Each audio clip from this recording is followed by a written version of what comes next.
Welcome to take on. आज हम करने जा रहे हैं जी एडवांस 2024 का क्वेश्चन है, पेपर 2 का क्वेश्चन है कोलिजन से। कोलिजन का क्वेश्चन और स्प्रिंग से मिक्स्ड है। क्वेश्चन आपकी स्क्रीन के ऊपर ये रहा। क्वेश्चन देखेंगे। क्वेश्चन बनाने से पहले मैं आपको कहूंगा कि आप ये खुद से ट्राई करें और उसके बाद ये सॉल्यूशन देखें पॉज करके, ठीक है। आई होप आपने ट्राई किया होगा। चलिए मिलते हैं। अब देखिए क्वेश्चन क्या है। क्वेश्चन क्या है, two particles 1 and 2 each of mass m are connected by a massless spring and are on a horizontal frictionless plane as shown in the figure. Initially, the two particles with their center of mass at x naught are oscillating with amplitude a and angular frequency omega, है ना? Thus, their positions at time t are given by x1 as a function of time x naught plus d plus a sin omega t, and x2 is equal to x naught minus d minus a sin omega t respectively, where d is greater than 2a. Particle 3 of mass m moves towards this system with speed u naught is equal to a omega by 2 and undergoes instantaneous elastic collision with particle 2 at time t naught. Finally, particles 1 and 2 acquires a center mass speed vcm and oscillate with amplitude b and the same angular frequency omega. ठीक है ना? तो ध्यान से देखेंगे तो क्या है बेटा, इसमें देखो दो क्वेश्चंस दिए हुए हैं। पहला क्वेश्चन सबसे पहले उठाते हैं, फिर स्टेप बाय स्टेप दोनों क्वेश्चंस को देखते हैं।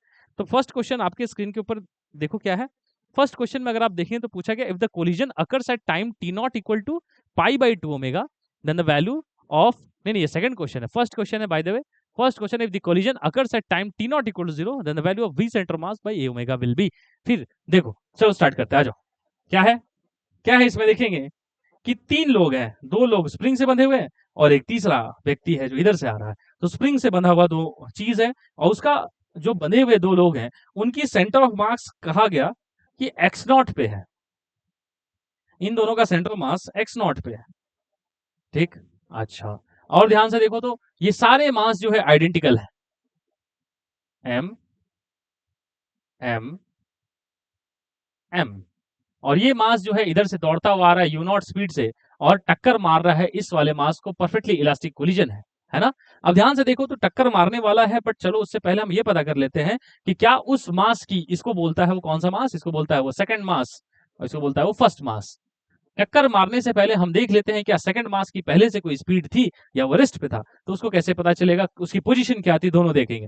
तो देखेंगे तो देखो x1 का फंक्शन दिया हुआ है। x1 कितना दिया हुआ है? x1 is x not plus D A sine omega T. तो टाइम जीरो पे तो ही बोला है, तो टाइम जीरो पे देखो कितना हो जाएगा, एक्स नॉट प्लस डी। ये कब आएगा? टाइम जीरो पे। टाइम जीरो मल्टीप्लाई नहीं है वो, हाँ, ये x not plus D time zero पे। अच्छा, उसी तरीके से एक्स टू अगर आप ध्यान से देखें तो कितना दिया हुआ है, x not plus x not minus D minus A sine omega T. X not minus D minus A sine omega T. तो एक्स टू की वैल्यू देखो तो टाइम जीरो पे कितना आ रहा है, वो आएगा एक्स नॉट माइनस डी। ये कब आ रहा है? टाइम जीरो पे। तो पोजीशंस तो हमें पता चल गई कि ये वाला जो है पोजीशन कौन सा है इसका, इस वाले का पोजीशन है एक्स नॉट माइनस डी और इसका एक्स नॉट प्लस डी और ये है ओरिजिन, ठीक।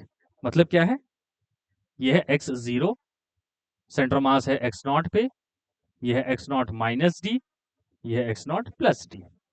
मतलब ये गैप कितना हुआ, 2d का, है ना? 2d का गैप। अच्छा ध्यान से देखो, अब देखो तो वेलोसिटी चलो चेक करते हैं। वेलोसिटी कैसे पता करेंगे, इसको डिफरेंशिएट कर दो x1 को। तो x1 को डिफरेंशिएट करेंगे तो वेलोसिटी का फंक्शन आ जाएगा। तो v1 क्या हो जाएगा, dx1 बाई dt। v1 का फंक्शन क्या बन रहा है, फिर देखो तो क्या बनेगा, a omega cos omega T, A omega cos omega T.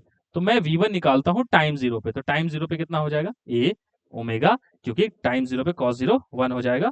तो v1 हो जाएगी a omega plus a omega. क्या उसी तरीके से v2 भी निकाल सकते हैं, बिल्कुल निकाल सकते हैं। v2 हो जाएगा dx2 बाई dt।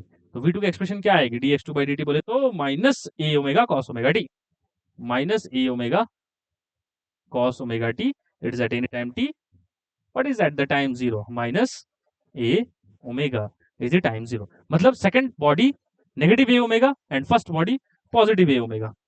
तो क्या दिख रहा है मुझे, देखो ये वाली बॉडी पॉजिटिव a ओमेगा और ये वाली बॉडी नेगेटिव a ओमेगा। बस अब क्या था, इसकी वैल्यू है a ओमेगा और इसकी भी वैल्यू है a ओमेगा और टकरा कितने से रहा है, a ओमेगा बाई 2। कैसा कोलिजन है, परफेक्टली इलास्टिक कोलिजन है। अगर आपको पता होगा परफेक्टली इलास्टिक कोलिजन में जब भी कोलिजन होती है तो क्या होता है, परफेक्टली इलास्टिक कोलिजन में जब भी कोलिजन होती है तो वेलोसिटीज का इंटरचेंज होता है ना।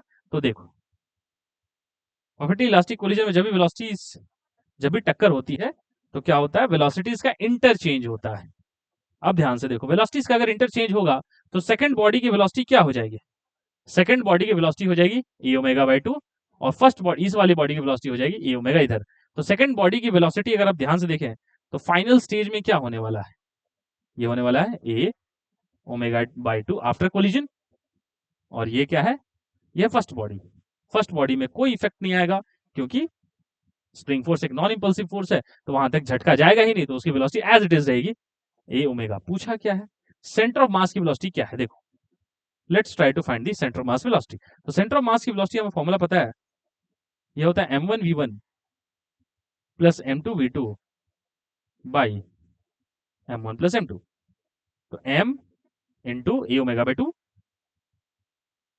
Plus m into A omega by 2m, m cancel, तो ये हो जाएगा vc। तो vc कितना हो जाएगा 2 ए ओमेगा, तो 3 ए ओमेगा बाई 4, ये हो जाएगा 3 ओमेगा बाई 4।